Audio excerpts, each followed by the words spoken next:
Hello, everyone. I'm Bennett Grubbs, the Associate Director of Teaching and Learning here at APSA. I would like to welcome everyone to Funding Graduate Student Research, Applying for Small Grants. This is APSA's Committee on the Status of Graduate Students in the Profession, I believe, sixth virtual workshop now, in an ongoing workshop series that they have been doing to help bring graduate students together and provide more professional development opportunities and resources for them. It's a really great program. It's a pleasure to work with the graduate students.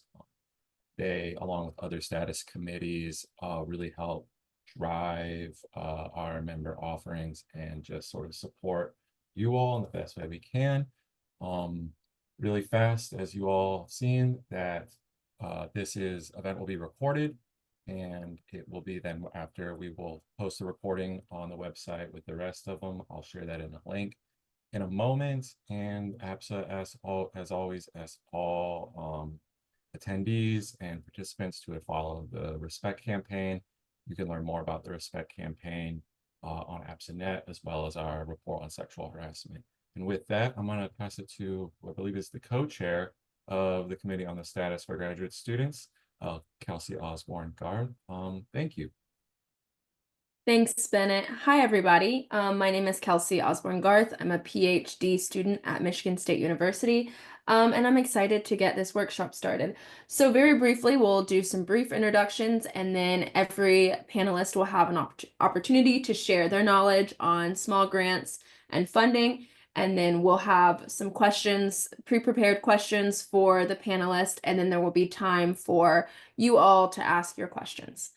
So getting started, we have Ronay Bakan, who is a PhD candidate in the Department of Political Science at Johns Hopkins University, where she specializes in political violence, peace building, urban politics, race and ethnicity, and critical methodologies.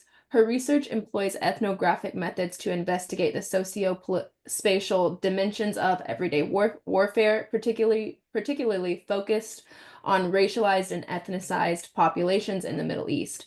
Bakan earned her BA and MA degrees in political science and international relations from Boğaziçi University in Turkey in 2018 through 2019. She was a Fox Fellow at the Macmillan Center at Yale University. Her book project, titled Counterinsurgent Urbanism: Weaponizing Land and Heritage in the Kurdish Region of Turkey, examines why and how states use urban development and heritage making as tools in counterinsurgency strategies. Jamil Scott is an assistant professor of political science in the government department at Georgetown University. She earned her PhD in political science from Michigan State University. Her research interests focus on the political behavior of political elites and the mass public in the United States, particularly emphasizing how race and gender impact political decision-making. Scott uses various methodological strategies, including survey measurement, experiments, and interviews, to capture how identity shapes political life. Her work has been funded by organizations such as the Center for American Women in Politics, the William and Flora Hewlett Foundation, the New American Foundation, and the American Political Science Association. In addition, Scott, with various co-authors, has been published in journals such as Politics, Groups and Identities, Journal of Race and Ethnicity in Politics, American Politics Research, and the Journal of Politics. Lastly, Katharine Petrich is an assistant professor of non-proliferation and terrorism studies and program chair of the MA in threat intelligence at the Middlebury Institute of International Studies in Monterey, California. In addition, she is a non-resident fellow with Irregular Warfare Initiative and a Truman National Security Project Security Fellow. She holds a PhD in political science from Northeastern University, specializing in international relations. Her research is primarily focused on insurgency, terrorism, and transnational crime in Latin America and Sub-Saharan Africa. She is dedicated to an ethnographic qualitative research approach and spends a significant amount of time in the field interviewing violent actors and their law enforcement counterparts. That was a lot. Thank you for listening, and I will turn it over to Ronay first. Thank you so much. Thank you so much, Kelsey. First of all, I would like to thank APSA as well as Ankushi and Kelsey for organizing this event and thinking of me as a participant. It's a great pleasure to be here and to have the opportunity to discuss small grant opportunities through my own experience with you all today. I would like to begin by clarifying what I mean by small grants. I use the term very broadly and generously to include research grants, teaching grants, and conference grants as a whole.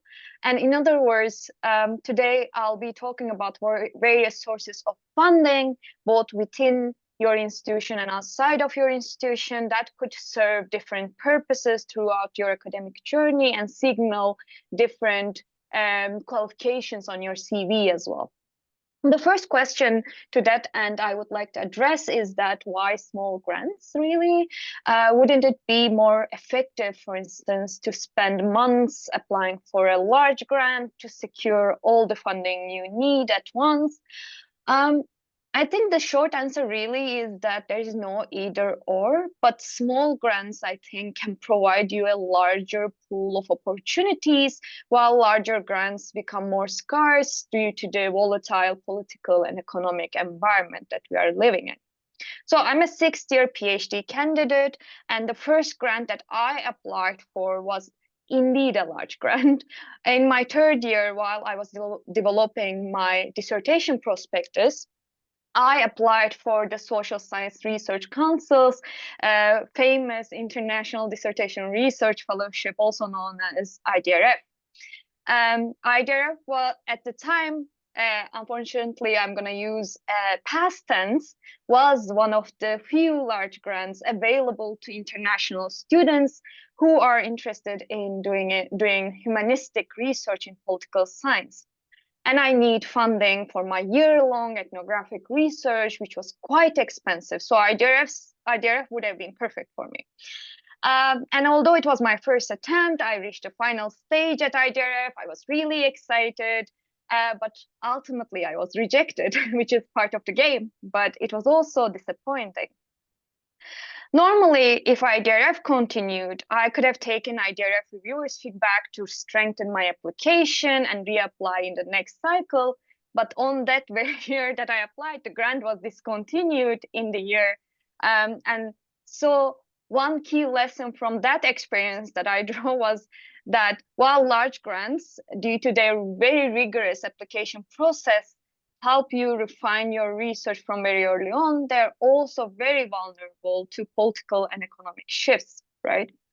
So, for example, the discontinuation of the IDRF led discussions about academia's shift from humanistic to more positivist research and from funding cohorts of early career researchers from both elite universities as well as under-resourced public institutions to investing in single $1 million projects, often led by already established scholars in big research universities. We still don't know the exact reasons why IDRF discontinued, and it's still open to debate, and it's not today's topic, but it is undeniable that one of the few funding sources for international students in humanistic research is gone, and its loss left a gap in the field for those of us who are interested in those kind of research, right? On a more personal level, I felt defeated and almost felt like I couldn't do the research that I was passionate about if I didn't have the large grant to cover the entire research. But thanks to the mentors and peers that I was surrounded with, instead of changing the research design at the time, I decided to change my mindset. And since then, I leaned more in small grants opportunities. I also continue to apply large grants such as USIP or Venner grant, which is also an anthropology grant, an interdisciplinary grant that I'm happy to talk about. But I leaned heavily in small grant opportunities as well, which covered the majority of my research. So this brings us to the second question that I would like to address, which is where to look when applying for small grants. And when looking for small grants, I think that the easiest place or the first place that you can look is your own institution, especially if you are in a well-resourced institution. This may not be a groundbreaking advice, but I find it important to state the obvious here because I don't just mean your department, but also other schools and programs in your university, in the school that you are in, but also the broader institution. So for example, at Johns Hopkins, I received both an internal grant, a research grant from my department, and a COVID relief grant from the dean's office. And especially again in resourceful, well-funded universities, I'm sure if you can look closely at different programs in your institution, there are like small pots of money that you can tap in, which can be permanent or very team focused, even like yearly programming that might happen that wouldn't be possible a year before. But if you can continue to check out the different programs in the institution, you can keep yourself updated about those opportunities in your own institution. So based on my own experience, I can also tell you that over the 6 years at Hopkins as well, there were new small grant opportunities coming up even after my fieldwork, which I continue to apply to cover my follow-up visits to the field. And beyond research grants, I want to highlight the importance of teaching grants and opportunities a little bit. In my 5th year, I taught a 6-week intensive course that funded the plane ticket for one of my fieldwork trip, which was really crucial, for instance. And this did not only help cover my expenses, but also allowed me to design and teach my own course for the first time, which became very invaluable for the job market as a teaching experience later on, which we can talk more about. In addition to internal funding, there are excellent external sources for small grants. For instance, American Political Science Association itself offers a very prestigious doctoral dissertation research improvement grants, also known as DDRIG. But there are also 2 cycles of centennial grants, which I was fortunate to receive for my dissertation research. And while the centennial grants are smaller than the DRIG, they are awarded to more recipients, which increases your chances of success. And it's not no less than the DRIG in that respect, because although securing large grants and fellowship is a great addition to a CV, I believe that receiving even a small research grant from APSA signals a sort of institutional support from one of the, if not the flagship association in the field for your academic agenda, which is very important. And another important funding source is regional focus research centers and association that I was fortunate to engage with. The specifics will depend on your area of study, but for my research on Middle East politics, I received the Project on Middle East Political Science, POMEPS Travel Research and Engagement Grant. And this grant was really important for me, not only because it provided a significant financial support, but also because it introduced my work to senior scholars in my field early on. And in this sense, with this small grant, did also serve as a way to position my research within a very tight-knit scholarly community and expanded my professional network. And finally, I want to emphasize that various conferences offer small travel grants, which are such as those funded by ISA, International Studies Association, and APSA. And these grants are often overlooked because they are smaller, but I was fortunate to receive conference grants from both, which really allowed me to present my research, receive feedback from diverse scholars, and network at major disciplinary conferences, which is very crucial as you get to the stage where you defend your thesis and try to get an academic job, if that's the goal that you are working towards. So now that I provided an overview of the small grants landscape based on my experience, I emphasize that because I think the landscape is constantly changing. Even from my 3rd year onwards, it changed a lot. It's good to keep in mind that this landscape that I described might have been gone. Now, I would like to discuss when and where to start applying based on my own experience. First and foremost, I believe that there is no single path in terms of the timing of applications. And some of you may enter your PhD with a clear research agenda, while others may still be figuring out their projects. So I would recommend trusting your advisors and mentors to figure out your grant schedule. But that said, I would recommend including grant applications into your academic agenda as soon as you begin working on your prospectus, which can be your first year or third year or fourth year, depending on what stage you are coming into the PhD. But a good first step here, in my opinion, is to create an Excel sheet tracking potential grants and deadlines even before considering the year where you start applying, alongside you developing your research agenda. And I do think that, like, even though small grants require shorter applications, they demand more conciseness, which is easier to achieve when you already have a well-developed project. So personally, I treated my SSRC application as my prospectus. So as I wrote my application, my advisor provided feedback, treating the application itself as a version of prospectus. And once the SSRC application was submitted, I turned that into both prospectus, but I also adapted it for other smaller and large grants. And I found that applying for smaller grants afterward actually became easier for me, because I already had kind of the question and the answer and the research design in mind once I figured out the large grant and prospectus. I am happy to talk more about the materials and administrative processes and further advice, but I don't know whether I'm going over my time, so I'm happy to stop here and discuss the rest in the Q&A. Okay, sounds good. Thank you, Ronay. Next, we'll turn to Jamil. Hello, everyone. I just want to say thank you to Kelsey and Nkushi for the ask to be here, and thank you to APSA for the opportunity to share. I want to start by saying that, one of the most important things that my advisors shared with me when I was in graduate school is that you always see the hits and not the misses.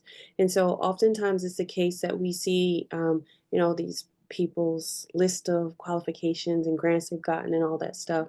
But you don't see all of the failures or where, they didn't get the money or the opportunity didn't come through.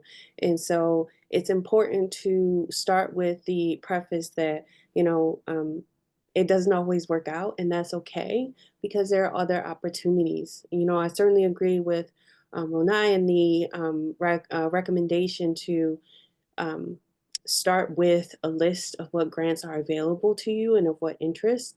And I think by the time that I got to my third or fourth year in grad school, we had a rapport with folks in my cohort where we would just have a list of things that we would share, things that were going around, even if they weren't relevant to us. If we saw something that came up, right, we had that list, that Excel spreadsheet or Google sheet rather, where we were sharing what things were out there and what things are available. One of the best ways to be thinking about what grants are available is to start internally. Each of your universities tend to usually have a website where they share what grants are available internally and externally, right? And the biggest advice to start is, if you're a second or third year, or even a first year, is to think about those internal grant opportunities.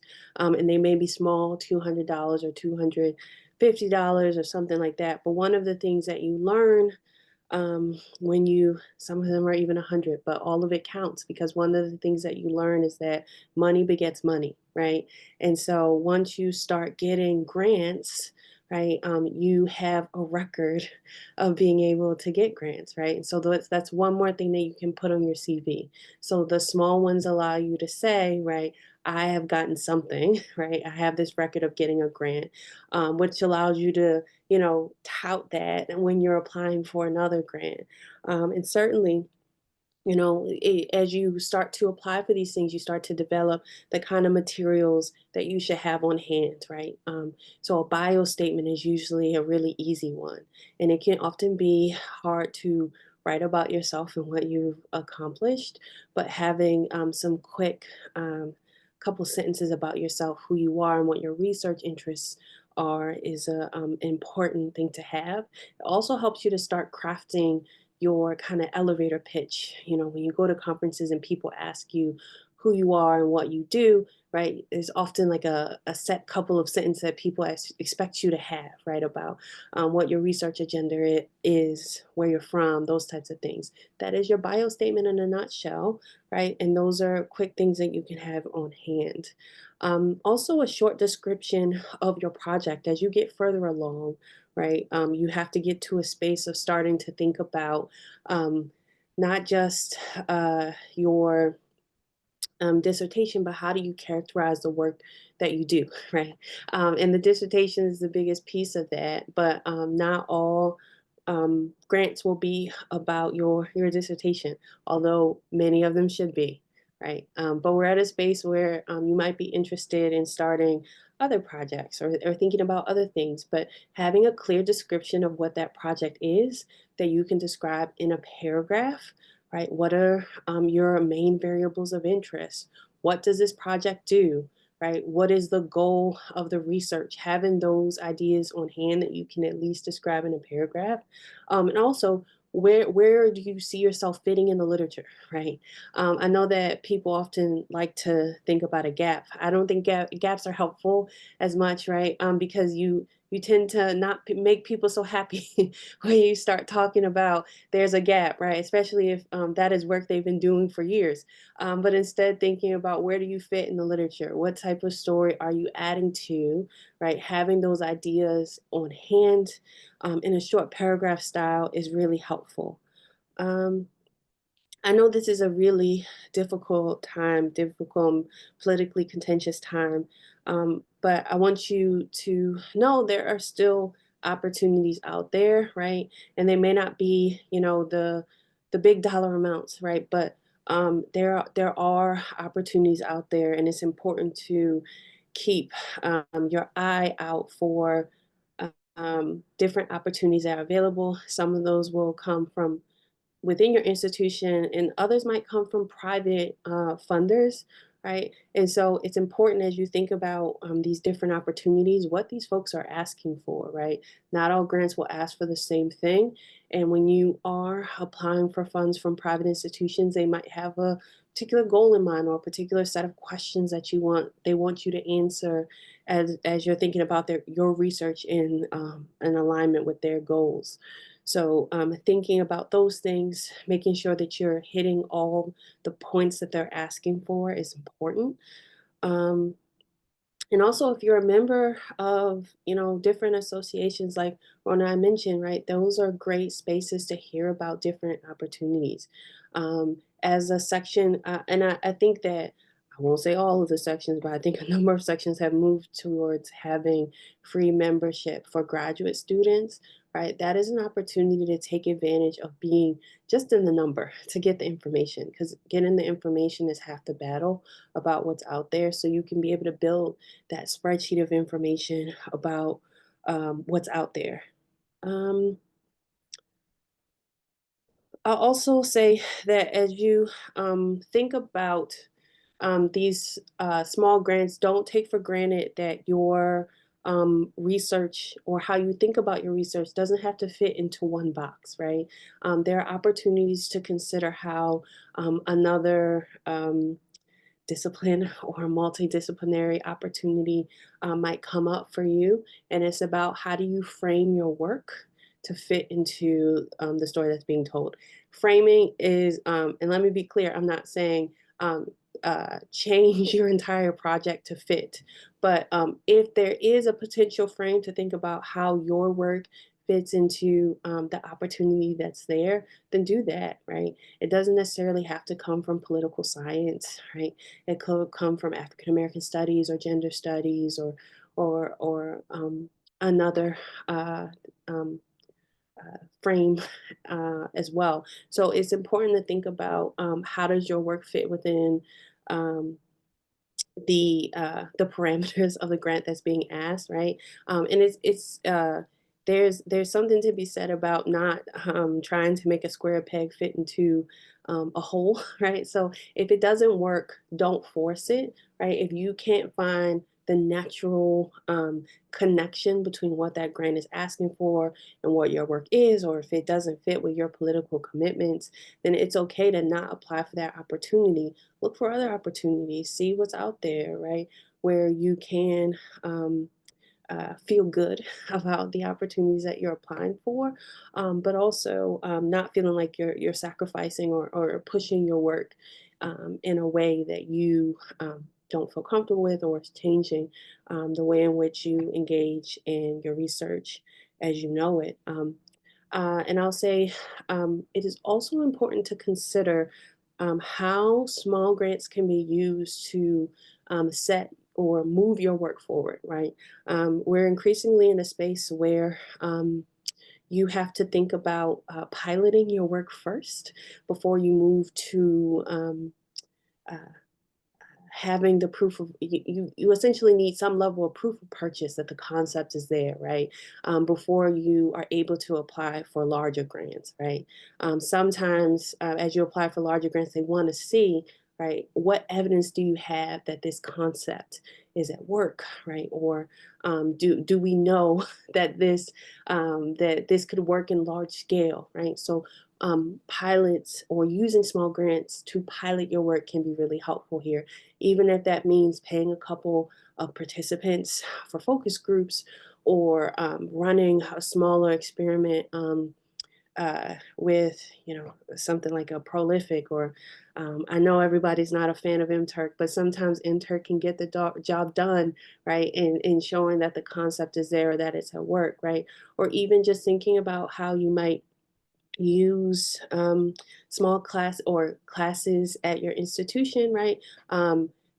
Sometimes you may not be able to get offer credit or extra credit, right? But maybe you could pay those participants, right? And so that gives you some level of proof of purchase for the idea that you have that might allow you to build and apply for these larger opportunities, right? It's often the case they want to see something before they give you these large amounts of money, and small grants can help you do that. For me, I started with the Alliance for Graduate Education, the professoriate at Michigan State University. Go Green for any other Spartans in the audience. Besides Kelsey, I know Kelsey's a Spartan, but I think that, applying for those small grants through the Alliance for Graduate Education and professoriate, and internally through the graduate school, as other opportunities came up, they allowed me to hone how I talked about myself as a researcher, right? Because some of this is confidence building. Who are you as a scholar? But also it helped me buy a new computer when I needed one, right? And sometimes those are the things that you have to think about. Sometimes it's about funding your research by funding yourself. My computer was on its last legs, just heaving, right?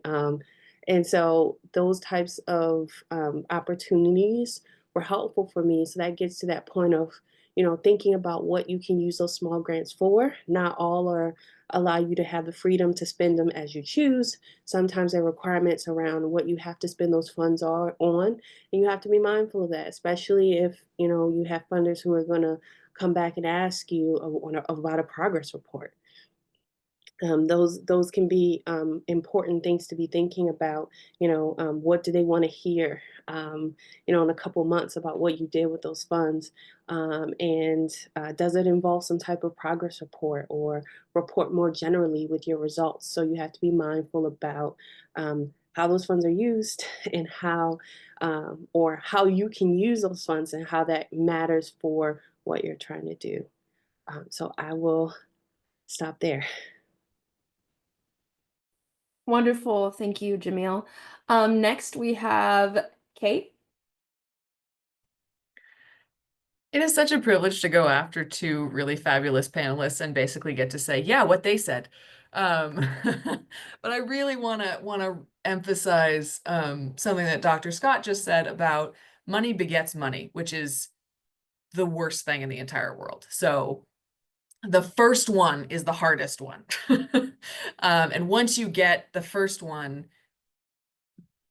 people are willing to fund you once somebody else took the first jump. So in this way, I am such a advocate for the small grants because they lead into bigger grants, right? They lead into bigger opportunities. And in many cases, you don't have to fess up that the grant was $100, right? Like you say, my work was funded by APSA to do this thing. And people are like, oh, amazing. That's so great. We should definitely do that, right? Like, so, you know, there are sort of this hidden curriculum rules of the game that you can leverage to your own advantage. So this way, right? I'm a big fan of the small grant. So I got my PhD at Northeastern. I did a PhD that was based on field work. At that time in my department, nobody went to the field. You went to DC, maybe, or maybe you went to like Brussels, right? And you interview elites. And I wanted to go out to the field and talk to conflict actors. And it's a much longer story, right? But convincing people that they should give me money to do this was a real challenge. And the way that it ended up happening was this weird patchwork of grants. Most of which started with internal grants. So this is Ronay is dead on, right? About like start with your internal grants and start early, start to think about how you can kind of negotiate work. If you ask me, the pitch piece of this experience, right, is really big. If you ask me like who I am as a scholar, right, I'll tell you, you know, I work on non-state actor conflict, basically. My work has been funded under peace and reconciliation grants, has been funded under environmental crime grants, has been funded under women in the discipline professional grants. I could come up with kind of a lot more. Very, very few, no grant that said on the tin, right? Non-state actor conflict, basically. Because the work that we do, we train you as a PhD student, right, to talk about this very narrow, constrained, deep slice of expertise that you are building. And that is so awesome. And so much of what you do translates across different disciplines in different departments in different ways. And a lot of it is just learning how to frame, to talk about, to adopt a vocabulary of something else. The way that you do that is by failing a lot. Okay, so you only see the hits piece of it. The factoid that I use to dry my tears when I get rejected for another grant is that professional grant writers, right? A great professional grant writer win rate is 30%. Okay, most of them sit somewhere between 10 and 15% for a new grant. So if you get one grant in 10, you are killing it, right? And that's professionals, right? Grant writing is a profession. It is a learned skill. You are gonna fail the first million times, okay? And so what small grants do is give you hope. Most small grants have a lower price to pay to start with, right? In terms of time investment. Because you guys are on a clock. You have 5 years or 7 years that you have to get your work, write it up, get it out, get a job. And it's happening in a time of your life when there's a lot of other stuff happening too, right? You might be teaching, you might have kids, you might be moving across the country or trying to do a postdoc or, you know, all of these other things. So if you can cut your teeth on failing on the small grants, right? Like you are protecting yourself a little bit in terms of the time allocation. Okay, so all of this being said, if you're applying for grants, you're not getting them, welcome. You are so in such good company. You will get better at it. You can always ask for feedback, okay?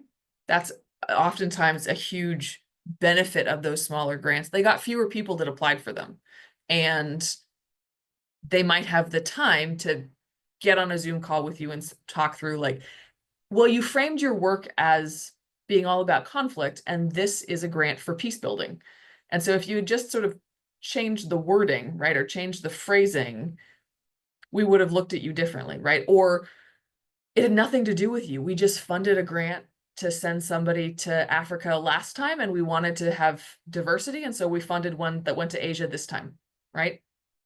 And all of that is super helpful in terms of refining and building your document portfolio, right, for the next grant and the next grant and the next grant. When I was first starting writing grants, I was really bad at it, first of all.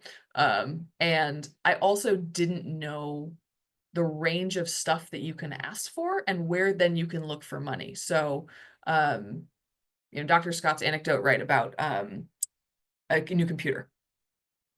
I didn't know you could ask for that, right? I thought you had to ask for, like, I don't know, plane tickets. I didn't know that you could ask for having childcare expenses reimbursed, right, if you've got kids.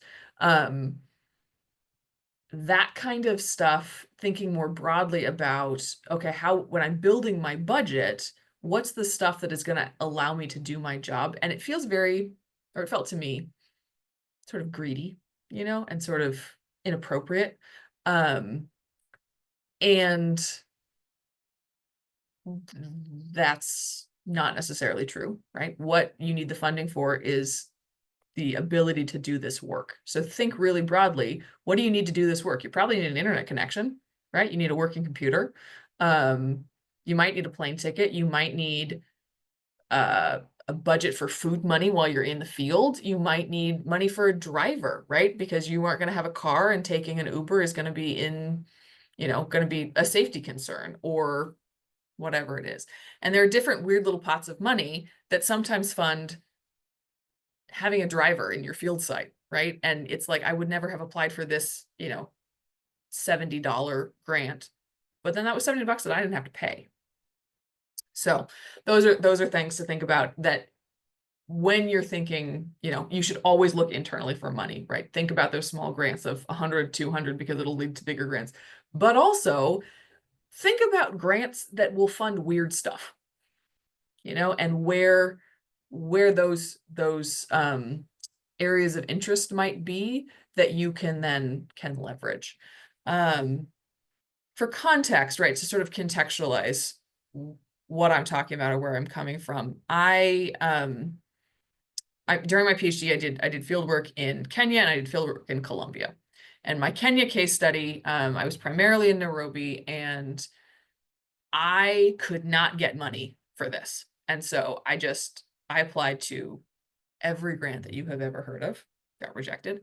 I ended up getting a little bit of money from a Women in Professional Development, and from a peace and justice, internal peace and justice thing. I think I had ended up totaling out to be about $1,000. Okay. And so I took on an extra job and paid for the rest of it out of pocket, and like, it was a whole thing, and did it. It was fine, whatever. I mean, it was miserable, but it was fine.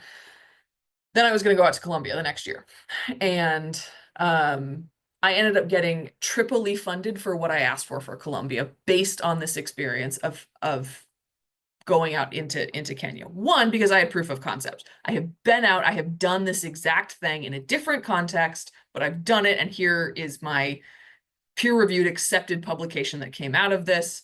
Give me some money. Love to give you money. Two, because Colombia is sexier than Kenya in terms of conflict actors. Don't ask me why. Well, because of FARC, basically, and that we've had this conflict going for this long. I didn't think about that, right, when I was selecting field sites, about how easy it was going to be or not to be to get money. Turned out it's easier to get money to go to Colombia than it is to go to Kenya. And three, I had already gotten money, and so people were willing to put up money. And I had this sort of additional piece of, like, I know what to ask for. So then I was in the enviable spot of, like, I've got more money than I need, and was able to spend it on more things. Anyway, I'm getting real down the rabbit hole here, but I wanted to ask Kelsey really quick, do we have this is how you actually nuts and bolts write a grant programming that comes out of APSA, or is this is this it? There's a little bit, mostly it's attached to the annual meeting. I partner with please be on the lookout for these. Russell Sage and sort of the grant making institutions, they do both a fellows and a grant panel, and often do a lot of that where they bring in both program officers and reviewees to talk about sort of best practices. And I'll put the link in the recording in a moment. Russell Sage did a recording event with one of their program offices of sort of like best practices for grant making applications, but not Awesome. a lot. Great. Sorry. So- no, that's exactly what I want to know. Go to those things. The second piece of this that I will give you sort of the 5 minutes of how I think about grants, how I write grants. Okay. The first one is read what the grant is, what it wants, and read the context that it is being granted in. Okay, where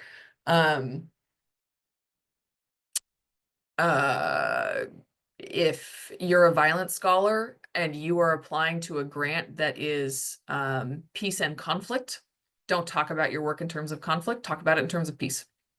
Right? It will naturally come out that you will talk about it in terms of conflict because you're a conflict scholar. But intentionally engaging in those peace things is going to make it a more well-rounded grant. If you are talking about developing, this is a grant for developing economies, you have to talk about, you have to speak the language of economics. So read, this is so stupid, right? But it really and truly is true. Read what the grant is for. Read what it is that's happening. LinkedIn stock, who got it last time? Send them an email. Hey, I see that you got this thing. Can you talk to me about it? Like, maybe they won't respond, but wouldn't it be great to know, you know, the last guy who got it, how they got it and what they talked about? Okay, that's a big one. Try to apply to stuff that similar to stuff that you have already applied to save yourself that time. You already have those documents. You could maybe just sort of adjust some of the language. Grants get advertised on LinkedIn, especially those little ones. Okay, so pay attention to that. And oh, this is gonna sound bizarro. Write a grant, or take your dissertation prospectus or whatever it is and develop a list of keywords of what it is that your work does, right? You are conflict, you are non-state actor, you are ethnographic research. Hit the synonym dropdown on your Microsoft Word, and all of those synonyms that are your research that Microsoft Word will tell you, use those as a way to expand your search. Okay, like, okay, so you're a conflict scholar. That means you also work in peace, you work in security, you work in interpersonal relationships, you potentially work in corruption, right? Generating those looks, A, lets you talk about your work more broadly, and B, lets you look for those internal fundings where, oh, the anthropology department has a grant, right? I didn't think about myself as an anthropologist, but I'm doing ethnographic work, and they're willing to fund based on method, right? Rather than topic. Anyway, okay. I'll leave that there because I think I have now talked in circles enough.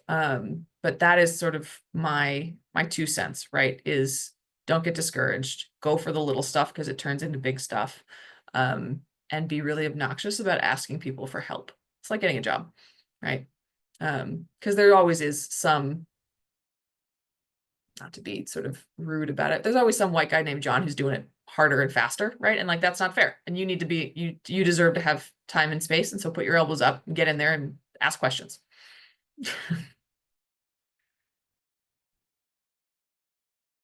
Thank you. Thank you all for all your commentary. This was very helpful. I myself am in the middle of applying for grants, so I was taking notes. I'll turn it over to the facilitated discussion with some pre-posed questions, and then we'll get into audience questions. We're a little ahead of schedule, so I think we'll have a good amount of time for audience questions. So what should we know about the administrative process of receiving and managing small grants within universities?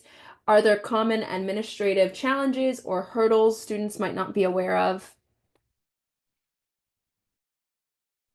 So small grants tend to be easier in this regard because you don't have a lot of them stop the university from taking overhead, right? And so overhead is this what the university the universities cut what they expect to take from your grant. And so with smaller grants, there's often no expectation that this is going to happen. I can't speak for all universities, but there's often no expectation that this is going to happen, right? So there's less of an administrative burden there, right? But you do have to be thoughtful about, how these grants come to you, right? If it is a grant that's coming to you personally, then you need to think about what this will mean for your taxes and how much you might need to save to pay your taxes later, right? If they're given that money directly to you. So that's something to consider. I know that some people have created their own LLCs, right? So the money goes to that entity instead of coming to them personally. That creates a whole new tax situation. But if you are receiving grants to you personally, you do have to think about what that looks like for your taxes. And the more money they send you, right? If we're talking about, like, say, $4,000, $5,000 small grant, you have to think about what that means as they are giving you that money. It looks different from $100, but as the money, as the dollar amount increases, that has different tax implications. I can just add that I think it's really important to clarify whether you're going to get the funds through your institution or get the pocket money directly for tax purposes, but also to clarify the bureaucratic procedure with your own institution. For instance, at my institution, you have to inform the institution for every grant you apply, even before you get. I don't know why, but we have to do that, even if it's a pocket money. And there is a like back channel bureaucratic procedure that they need to be taken care of even before we get the grant. Another thing I think for administrative purposes that I would flag is IRB. If you are working with human subject research, for some of the grants, and that goes into the materials as well, for some of the grants, you need to have your IRB approved. So when you schedule your grant process or the grant schedule in advance, I think you need to figure IRB into that as well, because IRB, depending on your institution, can take time. And in some cases, for instance, in vendor grant, you can apply to the grant, you can receive the grant, but you can only get the money if once your IRB is approved, which can delay then the beginning of your research, right? So I think that's another thing that I would flag. My contribution here is that it's always going to take longer bureaucratically than you think it is going to, even when you're talking about $100. And so building in that timeline, applying earlier, oftentimes grants are flexible in when you spend it, right? So if you, for example, you apply in your second year of your PhD, not expecting to get it, right? And like, oh my gosh, I got this little chunk of money and great. But I'm not ready to go out, or this little chunk of money isn't enough for me to do the whole thing. It's worth going back and asking the grant making institution if it has to be spent in the calendar year, right? Or spent in the grant period, or if it can be deferred, or if you can do something like book your plane tickets with it now for a future trip, right? So apply earlier, way earlier than you think you're going to need it. And then don't be afraid to kind of negotiate the terms, right? Because that's a big piece of it.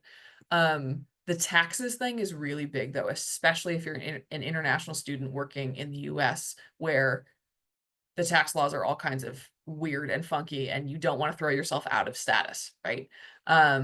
So be aware of that, but also you can ask the grant maker for help with that, of like, how do I navigate this? Because they probably have done this before with other grantees. And so you're not looking, it's not going to do anything bad to you to ask the question, right? To the grantee, to the grantor, right? That they understand that you are navigating this and can help you.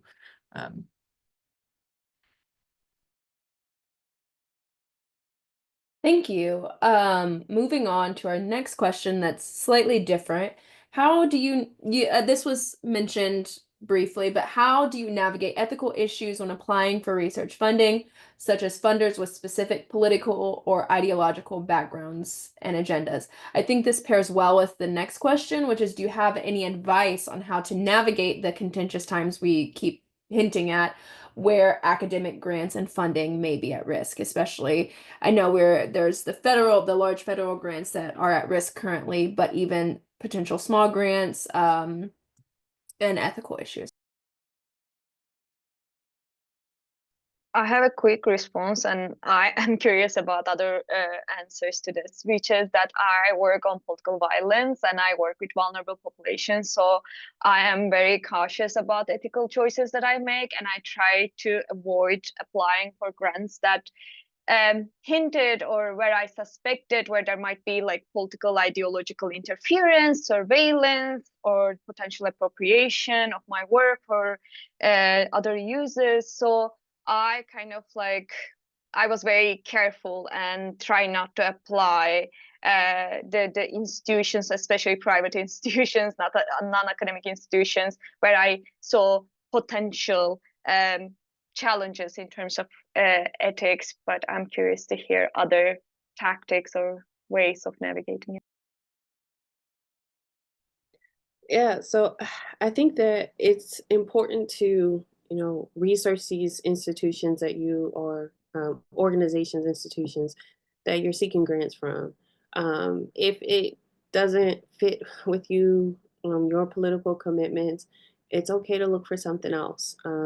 You don't have to take money that, and I know that it is a tough time to be saying don't take everybody's money, but if it doesn't fit with who you are, what you do, you you can always apply for something else. You don't have to take that money. You don't want to put yourself in a situation where you're being asked to say something about what the what relationships are or are not there, right? But you also don't want to feel icky about your connection to some institution and what that means, right? Because one of the things you'll notice is that uh, once you get grant funds, they want to put your name and face on everything, right? And so if it is an institution that you don't feel comfortable with your name and face on their website, then that's something you have to think about. Yeah, I think that's a really a great thing. This is ultimately, I think, this is an individual math problem for every one of us, right? About which organizations am I willing to work with or not work with. It's totally okay to have like, I won't take Koch brother money. Like this is my line in the sand and I won't do it, right? That's okay. You're allowed to make that calculation for yourself, 100%. I think when I think about this and whose money do you take and how's money do you take, I try to think about the balance of the impact of work, right? On the impact, the amount of harm potentially, right? And that's really slippery and really it's much more art than science, right? Thinking about taking a look at who else they funded, what their other projects are, what, kind of, for me, if an organization doesn't have like a written posted ethics consideration on their website, like that I don't know already, I'm kind of like, research ethics matters a lot to me, and this would be something that I would potentially try to ask about, right? Of like, what kinds of ethics do you think about? Or do you just rely on the university to like kind of do the IRB thing? Or do you have a internal system, right? Have you thought about this at all? And obviously I'm talking now more about the small grantors, not the Koch brother money kind of thing. But what have you thought about this? And there are some things, right, that you choose not to apply for, and there are some things that you choose to apply for. But thinking about it beyond yourself, right? And what impact is my work going to have? Or I think also, particularly if you are from an underrepresented group that is traditionally excluded from academia, what impact could my presence in academia have for those coming behind me, right? Could I potentially use this to open a lot more doors, even though, you know, the price of entry is peer-reviewed articles, is getting grants, et cetera, et cetera. Okay, could I take money that I'm lukewarm on, right? Nobody who's, I'm like, okay, really, I can't take your money, but something that I'm lukewarm on, so that I can create a bigger set of ladders to pull somebody up behind me, right? That's something to think about too, in terms of beyond just sort of the one-to-one of my research will have this impact, right? What impact is my overall career going to have on my field, on my future graduate students, on et cetera? I think that's important to take into consideration as well. Thank you. I see a couple questions in the chat, but there was one in particular that was actually on this list, so I'll go ahead and hit that one. Someone asks, at what point in our program should we begin searching for grants? They say they're a first-year student and want to be strategic about planning for the future. So should you start when you have a well-developed dissertation in mind or research question, or should you start early and often? I would say early and often, right? Starting earlier gives you a chance to fail again, and then see where you can succeed, right? But it also helps you to get an idea, or have a clear sense of who you are as a scholar and be able to put that on paper. And so it is not the case that all of these grants will ask you for specific details about your project, right? Some of them might want more like a brief understanding of, you know, who you are and what you want to do, right? Especially you have to think here about what the goal of the grant is. Sometimes it's for travel. Sometimes it's for, you know, just they recognize where you are as a, you know, as a burgeoning scholar, and so they're not looking for you to have exact details, right? And so the fellowships that are asking you for exact details, those are the ones that you might want to wait on, so you can have your explicit and clear story about what your work says, right? But this is where you need to be thoughtful about what that grant is asking for, and if they're asking for exact details. So, you know, if I'm applying for something like the Chapman Cat Grant, which is a small grant, but it's one of those grants that they explicitly want a story about what you're doing and what the project is, right? To be able to say that they're going to fund it, right? Others they're more squishy, right? And the details that you have to provide, right? And so you have to be clear about which of these grants are a little bit more on the squishy side and which ones are explicitly looking for you to tell a story about the project that you're going to do. Yeah, I would just say that there are also different grants for different stages of PhD, right? I think Professor Scott mentioned about the pilot work, where you can find the small grants for preliminary research. There are actually, for instance, at Hopkins, I know that there are small grants for preliminary research, field research, so you can consider applying to those research without having your research project fully fleshed out. But as someone who is coming from an international student background and not knowing the American political science landscape very well, I took a while to get used to the landscape and then start applying. So I think it's also okay if you take your time and start applying in your second year, third year, whenever you think that you're ready or your mentor encourage you to apply. But I think it's, even though you take a while to get used to the landscape for whatever reason, I think it is important to have the kind of like academic community among PhD students, your cohort, where you start looking at grants, right? Like where you start piling up all these like grant opportunities and share them with each other. And I think that was something also Professor Scott mentioned, because I think that these are all coming down to an kind of like know-how that is based on institutional knowledge, and it's perfectly fine if you didn't if you are coming from an underrepresented background where you don't have that institutional knowledge from the get-go for you to apply right away. But like it is, those institutional knowledge takes a while to grow, and you can start from very early on building up that knowledge through your academic community, building up that academic community itself to begin with, and then start applying to various grants that are available to you. Yeah, the collective organizing is really big. I see stuff all the time that I'm like, oh, I don't do this, like I don't do gender, but like I've got this buddy who does, you know, and you send it that way. And like sometimes it's like, yeah, this is the preeminent grant in our field, like thank you so much for letting me know about it. But sometimes it's like, oh my God, amazing, like thank you. Another thing is, as soon as you get a grant, at least I'm so obnoxious to everyone that I know about, like, I got this, I have the materials, do you want them? Here, take them, they will open up next year, you know, kind of a thing. And so, you know, trying to generate that among your friends and colleagues. And frankly, if you are here in this kind of a webinar, like, of course you're already primed to be this kind of a person, right? But sharing stuff is the way that we rise up. And oftentimes, right, there are structures, or there are grantors want to, you know, fund somebody that is very particular, right?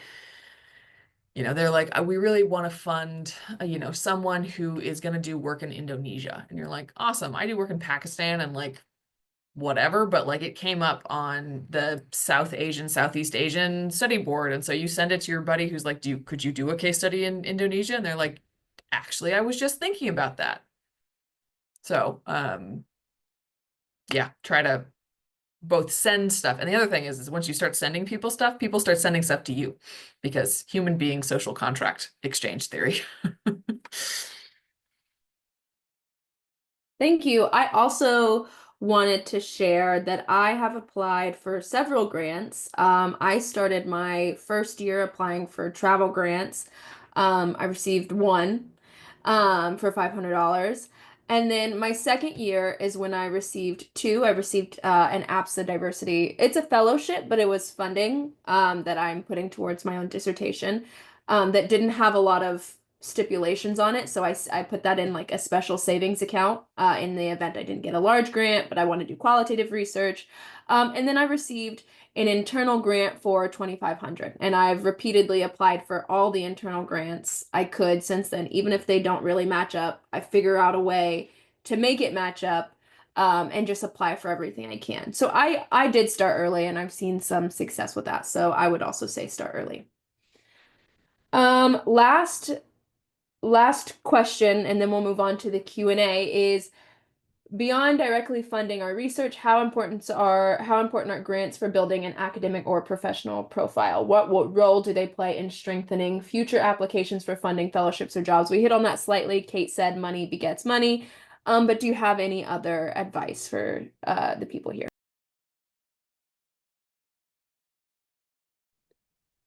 I think I would just say that once you start writing these smaller grants, it forces you to be clear about what you're actually doing, and to have a short and sweet, clear statement about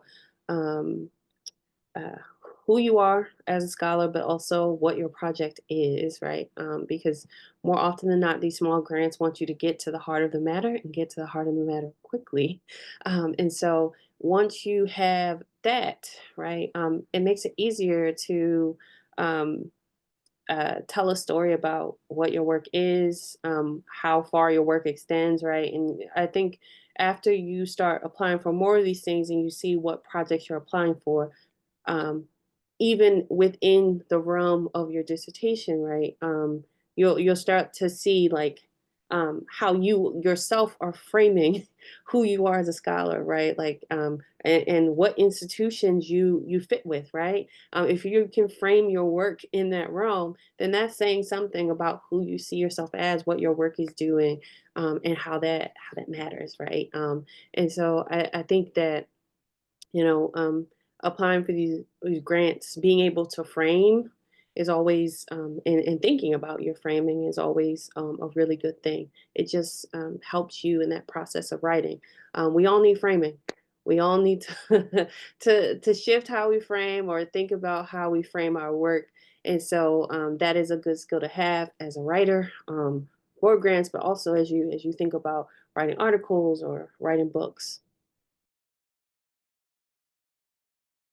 Yeah, I think I tried to mention in a couple of places during my talk, which is that like if you go to conference, if you get conference money and if you travel, that doesn't only mean that you got the money, but also means an opportunity to network, right? If you get an APSA small grant, a centennial grant, that means that you have the support of APSA, the flagship association in your field. And these are important signs when you get into the stage where you are applying for jobs. For instance, I applied for a job and got a campus visit for a big established research university, which was a public university, and they didn't have many resources for research. And it was important for them to see I was able to receive grants, and like I am quote unquote resourceful scholar, and I can sustain myself and research, right? So it also can help you further down the line and signal something that is about resourcefulness, that's about like institutional affiliations or support that you receive,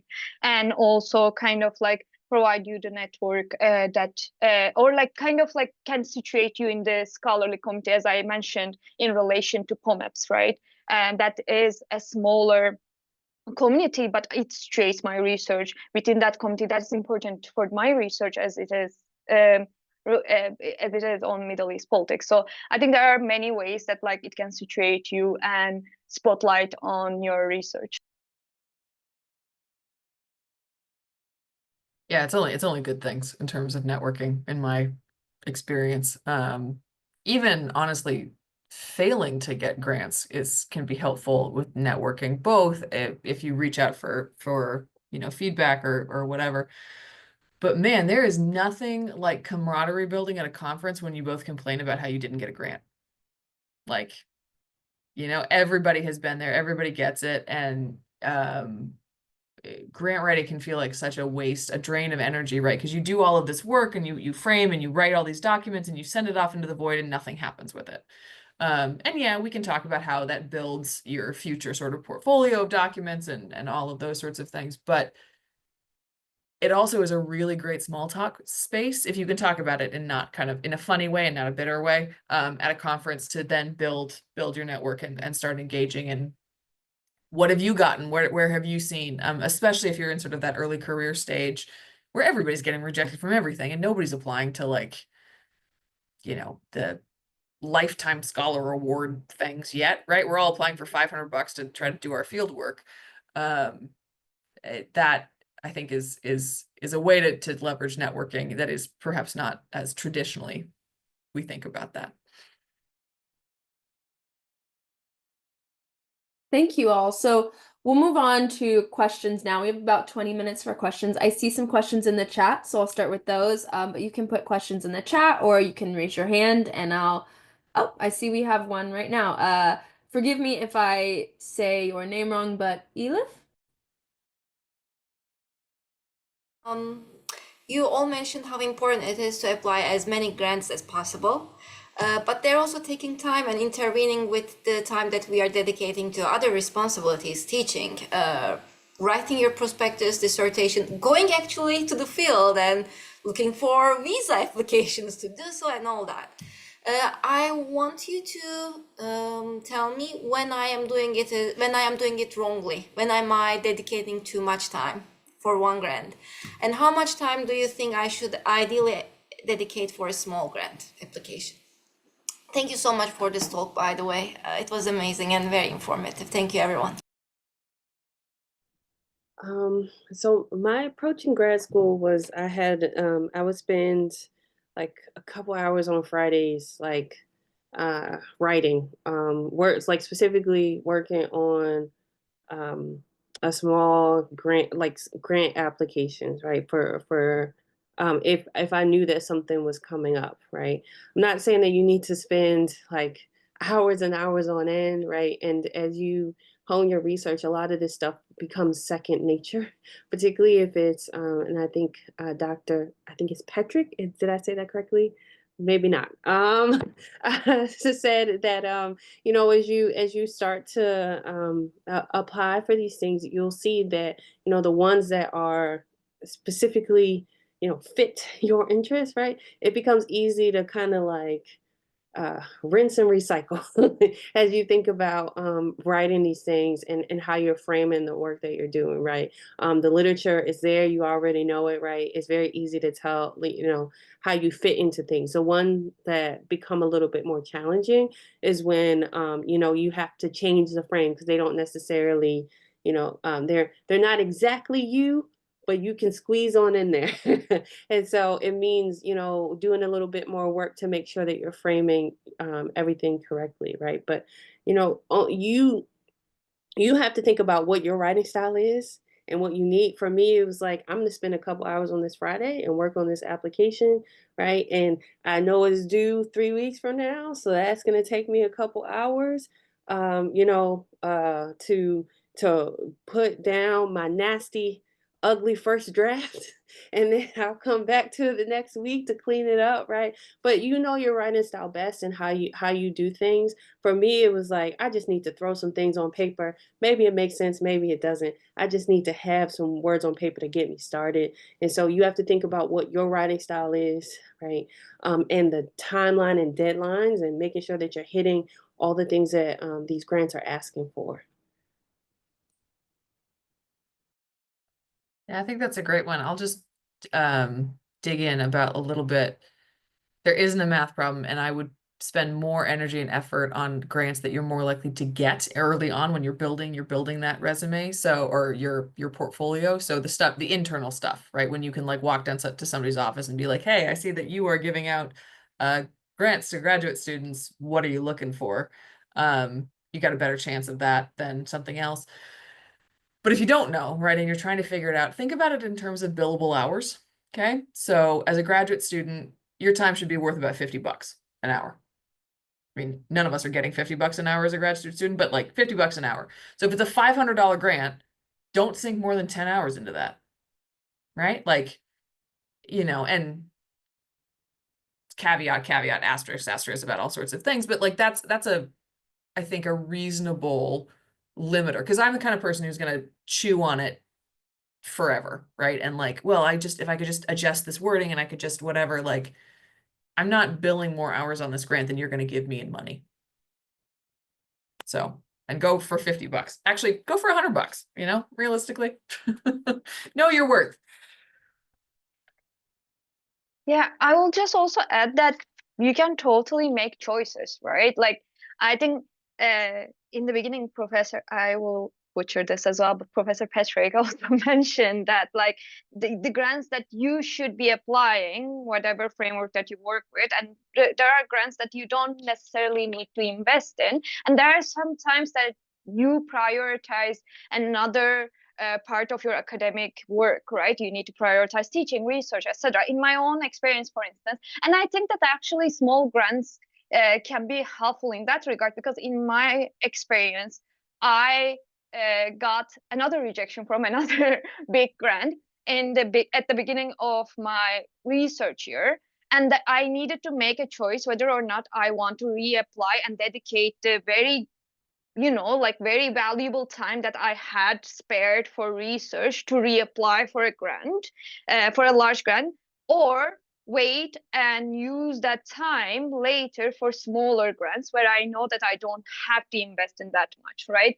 So actually there are choices that you can make, and I know that there are not many small grants or large grants, and sometimes we get stuck into that mindset or reality of scarcity. But you can also approach it a bit more generously towards yourself, and there is also a side of abundance of opportunities and knowing who you are, what your research is, and making choices without feeling like you need to be applying every every grant that comes across, and you can apply to different grants at different stages, especially if this is an ongoing research that you are designing for yourself. So you don't need to burn out in that sense and make choices as well.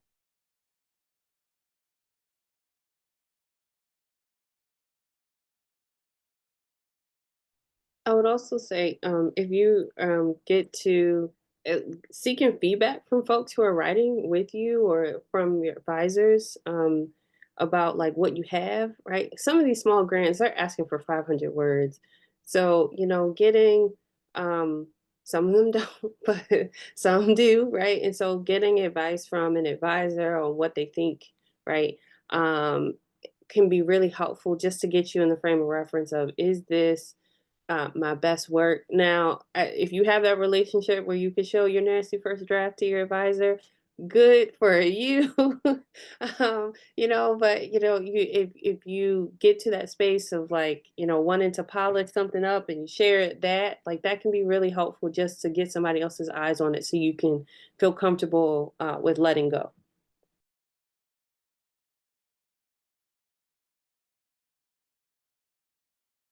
Thank you. Are there any other questions? Chase?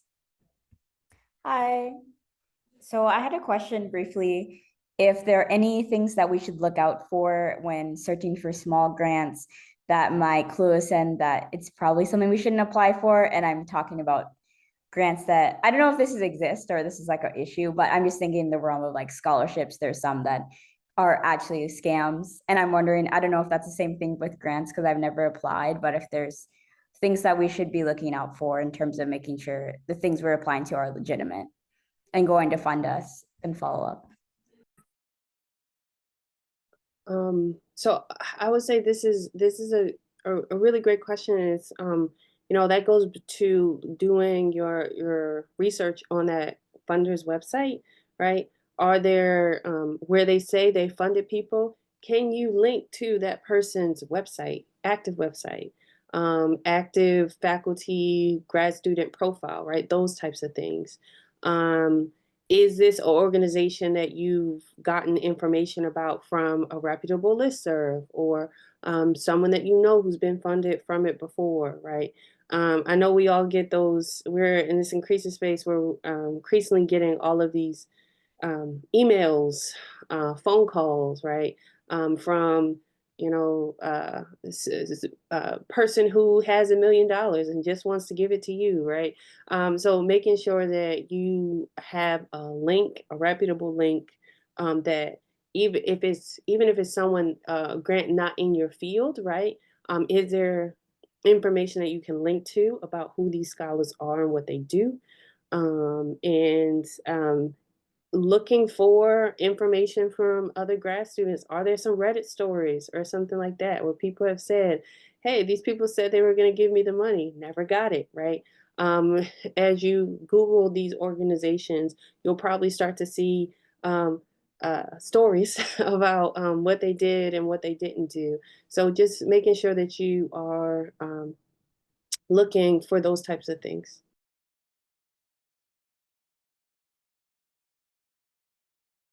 Yeah, the Whisper network is big for sure. I think about this a little bit more in terms of less about scams and more about your time and your energy is a finite resource. And so if it's a $500 grant and they want a 10-page proposal with super detailed this, that, and the other thing, and a literature review, and the, you know, something that is going to take you more, like to use my money example, right? Something that's going to take you more than 10 hours to pull together. Is that a good use of my time, or should I be sort of cautious of that? Some of it depends on like, is this happening to me in the middle of July and like I have some spare time and I could sink some time into this. But I am always really cautious of grants that are at both ends of the spectrum, that ask for like 200 words of just like rattle this off and 7,000 pages. Both of those tend to be a little bit warning signs to me, right? That either the grant making agency doesn't really know what they want, right? Or already has somebody in mind. or that it's not a good use of my time. You can also stalk people's CVs. And so like, okay, this email came and it says the governor of Minnesota has a grant opportunity that, you know, for PhD students, and this is our 4th year running. I should be able to find somebody who has put that on their CV on the internet that I could reach out to. If I can't, that's not a great sign, right? And then all of the good digital stuff that we think about now of like, is the email actually coming from where it says that it's supposed to be coming from, and whatever. Yeah, so you probably have a good sense already, you know, about what's scammy and what's not. You shouldn't ever have to pay any money or give anybody any PII for grant opportunities, you know, even if you're a international student, right?